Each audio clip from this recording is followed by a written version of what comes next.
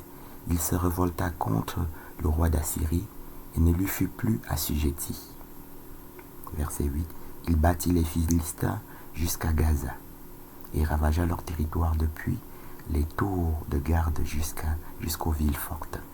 Deuxième livre des rois, chapitre 18, verset 7 au verset 8. Ézéchias, qui est de la tribu de Juda, est un roi, un grand roi en Israël. Menahem, c'est un roi, ça fait partie des rois qui sont méchants, qui ont fait que le peuple a été déporté en captivité. Le roi de Samarie est venu prendre les gens pour les déporter parce qu'il y a eu des rois qui ont été méchants et qui n'ont pas marché dans les lois et les commandements de Dieu, dans la loi de Moïse et les autres lois que Dieu a données aux prophètes. Et c'est pour ça que le peuple de Dieu est déporté dans le deuxième livre des rois, chapitre 17. Il est déporté en Samarie. C'est dans le deuxième livre des rois qu'on avait dit donc Babylone, Hamad, Assyrie, Hamad. Voilà. Deuxième livre des rois, chapitre 17 au verset 24. Donc Israël, que ce soit les tribus nord, deuxième livre des rois, chapitre 17, c'est la déportation en captivité en Assyrie, qui est Babylone aussi, qui veut dire Babylone, comme on vient de le voir dans le deuxième livre des rois, chapitre 17, puisqu'on dit Assyrie, Hamad, Babylone, Hamad. Voilà. Dans un seul verset, deuxième livre des rois, chapitre 17. Ils faisaient de la sorcellerie, des enchantements, qu'on appelle shrine. Dans Young Literal Translation, le mot shrine apparaît. Voilà. Qui est le culte de Moloch. Au verset 17, on dit ils livrèrent leurs fils et leurs filles au feu. C'est répété plusieurs fois, qu'ils ont livré leurs filles et leurs filles au feu. Voilà, qui est le culte de Moloch. Qu'on trouve dans Psaume 68. On dit prennent plaisir à la guerre. Dans Ézéchiel chapitre 22. Verset 12, on dit usure pour reprendre le sang. Extorsion. Ézéchiel chapitre 22, c'est le culte de Moloch. Sanguinaire, sanguinaire, sanguinaire. À 33 reprises. Dans Ézéchiel chapitre 22, c'est le culte de Moloch. Au verset 9, on dit calomniateur pour reprendre le sang. Au verset 25, complot. Sanguinaire, sang répandu, sanguinaire. À 33 reprises. Ézéchias est un ancêtre de Jésus-Christ qui fait partie des rois qui sont gentils. Voilà. Et c'est pour ça qu'on dit l'Éternel a été avec lui et il a réussi dans toutes ses œuvres. Il a battu les Philistins à Gaza. Qui donne Philistins à Gaza dans le deuxième livre des rois, chapitre 17 au verset 8. Dont le 14e Gaza de la Bible est Philistin aussi. Nous venons d'étudier ici les 3 Gazas suivants après le 11e Gaza qu'on a vu au chapitre précédent. Nous avons vu deuxième livre de Samuel, chapitre 6, on a vu Philistin, Gaza. Et dans premier livre des rois, chapitre 4, on a étudié un Gaza avec des prononciations difficiles, presque dyslexiques, qui était dans le 11e, le 12e et le 13e Gaza. Ici, c'est le 14e Gaza, qui est aussi Philistin Gaza, comme le sont la majorité des autres Gaza. Nous sommes au 14e Gaza et ils sont tous fils de Cham et chacun triplement Cushita. Nous sommes en train donc de continuer à maintenir la conclusion qu'on avait déjà prise, à savoir que le conflit israélo-palestinien n'a aucun fondement biblique, aucun. Et que c'est vraiment par une grande ignorance que nous en sommes parvenus